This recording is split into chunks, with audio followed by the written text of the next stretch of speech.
Paul, the combine is rolling. The know-it-alls, the important people are speaking with the media. D'Amico Ryans, Nick Caserio, a robot in disguise. That I'm fully convinced about. He's a robot. I mean, the man is absolutely yoked. And how old is he supposed to be? I feel like yoked is pushing it. Oh, he's yoked. Is he yoked? Oh, he's yoked. I know he's a quarterback. I know he still, throws. At least when Davis Mills was on the team, he was still assisting with quarterback drills because Davis was so terrible. That's not the real reason, but I pretend like it's the reason. He definitely works out. I'm not 100% sure about his diets. I think I've heard some things from people who are closer to Nick than me about as far as like how serious he is about like making sure that thing is a temple. But I mean, listen, I don't care if it sounds gay. The guy's in great shape. It's not gay. It's and okay. I feel like he's going to look like that when he's 80. Because if you go back, Joe, I still have a Patriots program from going to a game back in 2002. And Caserio's in there.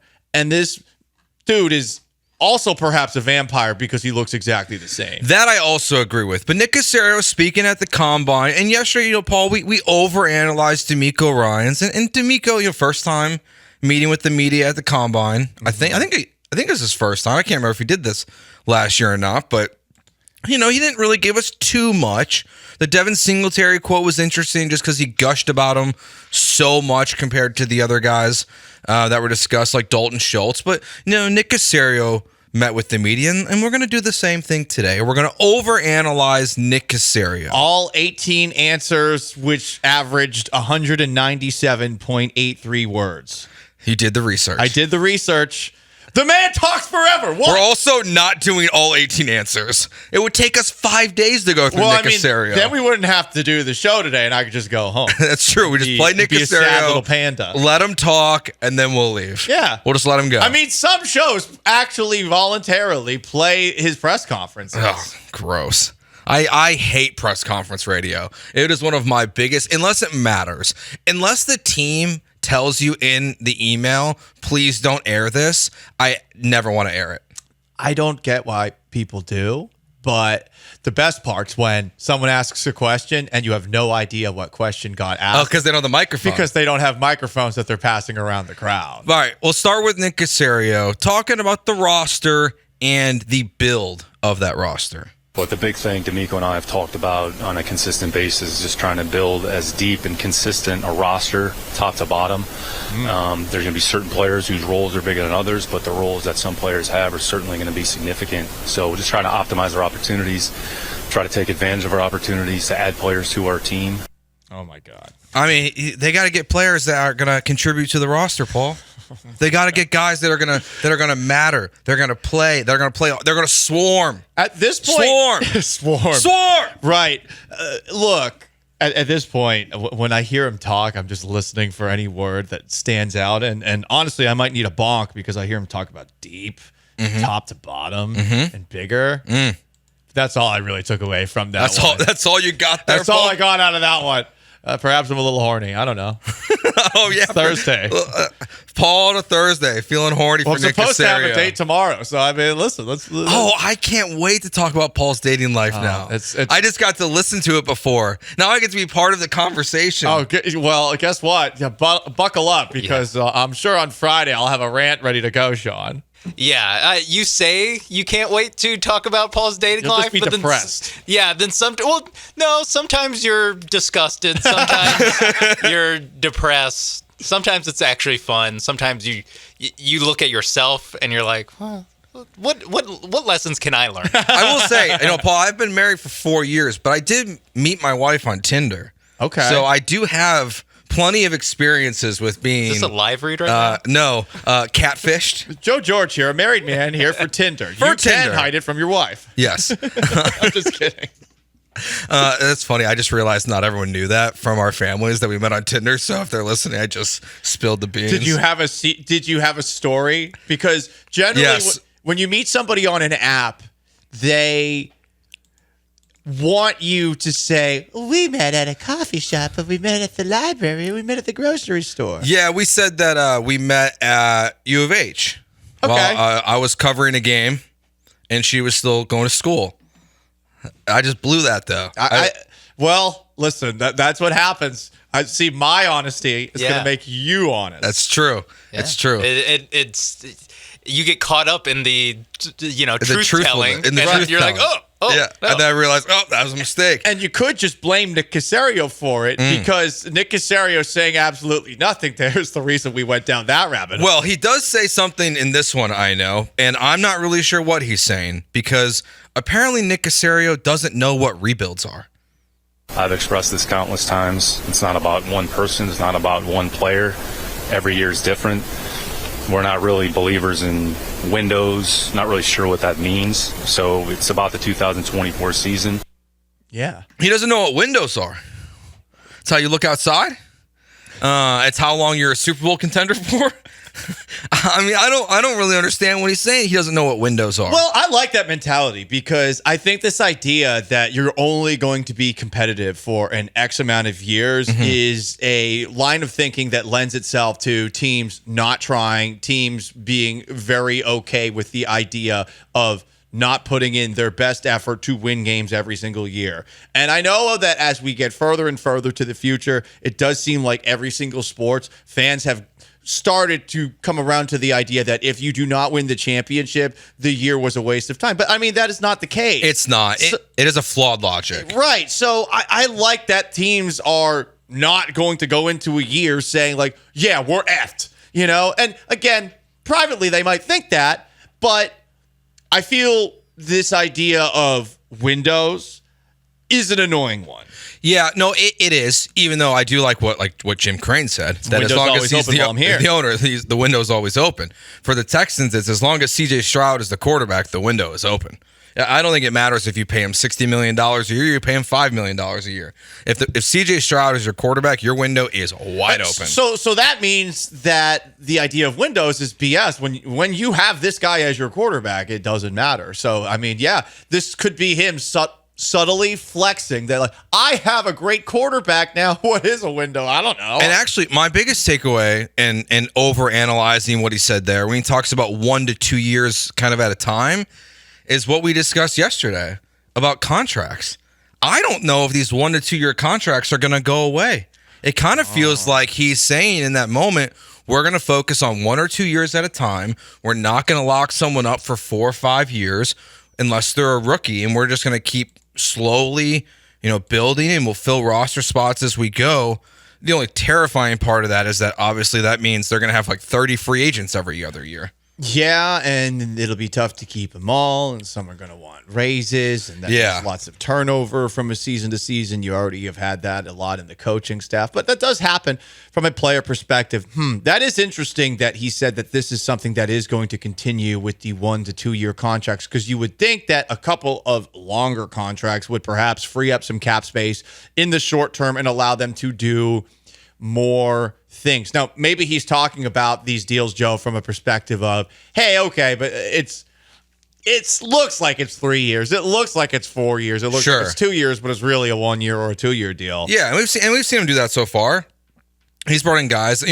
Stevie Nelson was a guy who, yes, he had a second year of his contract, but before they altered it, after Nelson called them out on Instagram, they could have easily got out of that contract if they wanted to. Yeah, I think so. Yeah, they kind of have operated like that so far. I don't think it's the worst strategy to make sure that you're not saddled with a bad contract down the road. It does make it harder to build at times if the Texans decide to continue to take this 1 to 2 year contract approach. But at the same time, it means you never have a $20 million awful football player. That's true. It's just a matter of how many players are going to agree to it. That's the real question. It might limit your options just a little bit because you are looking for what most people on Tinder are looking for, which, no offense, Joe, is a good old boinkin'. That's fair. It has nothing to do with dating. Now, what's interesting is the people that I have dated the longest off of the apps, I met on Tinder, ironically. Tinder's for love. So Nick Caserio, here for a good time. Here for a good time. Not exactly. Not a long time. Also, saying that you only look at things from a 1 to 2 year lens. Isn't that another word for window? It's like, didn't he just explain what a window is? It's true. King of Twitch asked, if Caserio says the sky is blue, what does that mean? But he wouldn't say the sky is blue. He would say the sky is actually a reflection of the ocean against the backdrop of space. It is caused by, and then he would like detail all the gases that are in the atmosphere and stuff. And then you would eventually get to a point where you're like, Well, see, VBW says it's insight that they're getting the Oilers colors back. If Nick Caserio said the sky is blue. Well, he would also go like, we only control what we control. Whether the sky is blue or not does not matter. We're just looking at things one game at a time. Yeah. Blah, blah, blah, One day at a time. the sky is blue. I don't believe in the sky being blue. Actually, the sky is pitch black because of the void of space. Oh, Paul. Well, what? It is. The sky is black. I know it is, but it's blue. No, it's not. It looks blue. The sky is black. Embrace the date, 713-780-3776. You're just racist and can't admit the sky is black. Huh? Yeah, it's true. All right, last one for Nick Caserio here. Nick Caserio, out of nowhere, kind of talking about Nico Collins and his contract. We have some flexibility relative to financial commitments that we might be able to make, but you don't necessarily have to use all your money up in 1 year. And I've talked about this previously. Really look at your team in sort of 2-year increments. So whatever you don't do this year, that money's going to be used in future years. I'm sure I'll get a question here very soon about Nico Collins. That's coming. So that could be a player that maybe he's a part of the future. So you're dealing with the present, you're focused on the short term, but part of our responsibility is to kind of think ahead a little bit. So, and just try to make good, sound decisions for the team and the organization. I do find that interesting that he's just rambling nonsense. He's like, I know Nico Collins is going to come up at some point. He might be part of the future. See, because he knows that if he brings that up, that the, no offense, somewhat softball Houston media is probably going to be like, all right, well, you did address Nico Collins. I don't exactly want to hear a 3,000-word odyssey from Nick Caserio about how Nico Collins might be a part of the Texans and might not be a part of the Texans going forward. I think, I know we talked about this early in the week in one of our first shows. I think it was on Tuesday. I do think they're going to lock up Nico Collins, and I don't think that that's what he's saying in that moment when he brings him up, but it does seem like that is a intelligent priority for this team. Oh yeah, I mean, he is a guy that clearly has a rapport with C.J. Stroud. And he's also a guy that, as I said earlier this week, I think actually does separate himself from the rest of the pack among receivers. First off, just for a guy of that size being able to stretch the field the way that he has, we've seen him multiple times on deep balls making big-time plays. But it's also the fact that when you put the ball in his hands, he will run people over. And I love that in a wide receiver. There aren't enough who do that. All these little Torrey Holtz and Marvin Harrison. Hey, those are some good wide Reggie receivers. Waynes. Yeah, but I mean, I think it should be illegal to drop to the ground after you get a reception. I think you should have to fight for every single yard. Why are you frowning? I would like always agree with you. Yeah. Until Tank Dell got here. But that was a different situation. No, I just mean like going forward. Like I don't want Tank Dell dropping his shoulder trying to go over a middle linebacker. I do. Get down, buddy. Get some if you have honor, you'll go through it. Be like Ujiro in The Last Samurai, the guy that spits all the blood up after he gets stabbed, and he's like mad that someone's helping him up off the ground. I know he doesn't say a lot. Nick Caserio does not say a lot. Like I'm at the point now with, looking at the Astros GM, Dana Brown, where I pretty much believe almost nothing he says. It feels like a lot of it is nonsense, and he just says words and he makes promises that he can't deliver. But when you do hear at least anything from Nick Caserio, do you generally take him for his word? Very rarely. Okay. I think the answers that are interesting are the ones where he gives very few words in the answers. So the one where he was talking about the window, I do think is very interesting. But I think for the most part, much like everybody who lives in, who has been a part of the New England Patriots and has this sort of obsession with being like the Soviets back during the Cold War, they just don't want any secrets to get out. And his way of dealing with that, it's almost like the good cop and bad cop of Belichick and Caserio. Belichick was going to burp and fart on the microphone and not say anything, and Caserio's just going to say a million words. Yeah, the only thing I wish that D'Amico, if I had one wish for 2024, Paul, I wish that Nick Caserio and D'Amico Ryans would speak to the rest of the media like they do to Vandy and John Harris. Like I watch their YouTube stuff, and they say real answers. Yeah, they're best all the time. I'm like, I wish Uncle we could. Vandy. Yeah, that's Vandy. I mean, how do you not love rock John and Boy. roll? I mean, rock and roll's the greatest. Rock and roll. Nick Caserio is the general manager of the Houston Texans, and at times he comes off as robotic, not just with his peak physique that has not changed at all in 20 years, possible cyborg, I don't know, but also with the things that he says. Anyway, there was a moment during his press conference yesterday where he was asked this question by I don't know who, so I just added this audio in. Wait, so what am I playing? Oh, okay. I thought we had this audio. No. Am I playing a question? Yes, it's because What question was he asked? the question that he was asked was, what's it I like? don't know what you want me to play What's right it- now. Is the very What's it like to be a playoff contender? And yeah, there were two clips I emailed. The first one, yeah. Nick, DJ Biename of ESPN, but more famously, the Paul Gallant Show on ESPN 97.5 and 92.5. Say, Nick, what's it like to be the head honcho of a legitimate AFC contender now? We'll see. So basically, someone asked the question. I don't know who actually asked it. So Yeah. I just added that in there. That's not what DJ Biename. I would say, do you feel like? sounds How do you like. feel like DJ's going to take that? Yeah, whatever. You think? I think he'll be fine. DJ will be great with it. DJ, of course, DJ asked all the important questions at the NFL Combine. So he said that, and it got me thinking, because this is a thing that we do, Joe, from time to time here on the formerly Paul Gallant Show, but now Gallant and George Show. What we do is we try to interpret the probably inner robot thoughts of Nick Caserio. So we put it through the translator machine that we have, and this is what Nick Caserio was actually saying in that answer of just 2 words. You fool. How dare you insult me with the suggestion that the Houston Texans were not an AFC contender last year.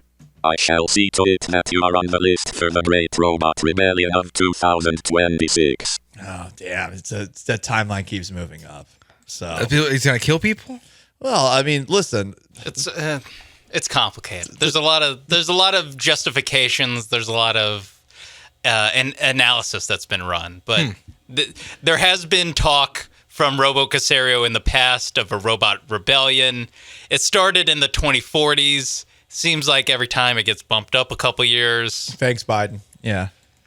So that's how it goes. Okay, that's good to know. So that's Robo Caserio there. Robo Caserio is a very smart person, I think.